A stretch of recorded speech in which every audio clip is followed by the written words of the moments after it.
Sa ipinarating na pahayag ng Taguig City Local Government Unit o LGU, una itong nagpasalamat kay Vice President at Department of Education o DepEd Secretary Sara Duterte sa pagtugon sa nangyayaring iringan sa pagmamay-ari ng 10 barangay para sa kapakanan ng 14 na apektadong paaralan. Kasunod ito sa ipinalabas sa DepEd Order No. 023 Series of 2023 kahapon, August 17. Sinabi ng Taguig LGU na sa pamamagitan nito, umaasa sila na makatatanggap na sila ng mga datos na matagal na nilang hinihiling mula sa Makati para sa mas epektibong pagtulong sa mga naapektuhang paaralan.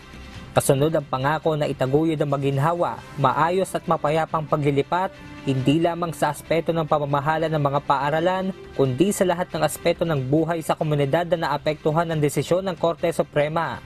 Nauna na rito na nagbigay ng pahayag ang LGU Makati City. Sinabi ng kampo ni Mayor Abby Binay na sumasang-ayon sila sa naging desisyon ng kagawaran sa pag-takeover sa pangangasiwa ng 14 na paaralan. Sinabi ni Mayor Abby na ang desisyong ito ay isang hakbang sa pagtiyak na tuloy-tuloy ang pagbibigay ng dekalidad na edukasyon sa mga estudyante. Dahil dito, may ibsan din ang alalahanin ng mga mag-aaral, magulang at guro.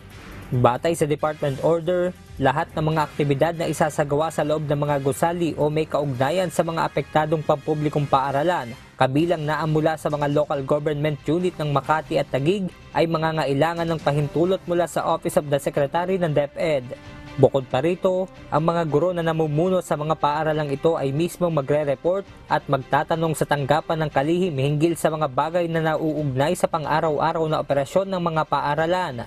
At kaugnay sa paglilipat ng pangangasiwa, bumuo rin ng DepEd ng Transition Committee na binubuo ng Regional Director ng National Capital Region, School Division Superintendents ng Taguig, Pateros at Makati City at City Legal Officers ng 2 lungsod. Samantala, nauna na ring sinabi ni Department of the Interior and Local Government o DILG Secretary Benhar Abalos, dahil sa tensyong namamagitan sa Taguig at Makati, kailangan munang isantabi ng LGU officials ang issue hinggil sa tunay na nagmay-ari ng mga paaralang sakop ng Enlisted Men's Barrio o EMBO barangays.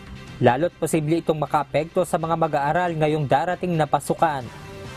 Importante sa ngayon, yung mga bata makapag-enroll, makapag-aral, etc. Kung sino may-ari, sino mag-reimburse, mag-usap na lang sila on the sides about that. No? Okay. I think sa health, ganun din ang gagawin nila, with the DOH, ganun din, mag-uusap din sila about that and other services. Diyos ang aming sandigan, serbisyo publiko ang aming pinahahalagahan. Benedict Samson, humahataw!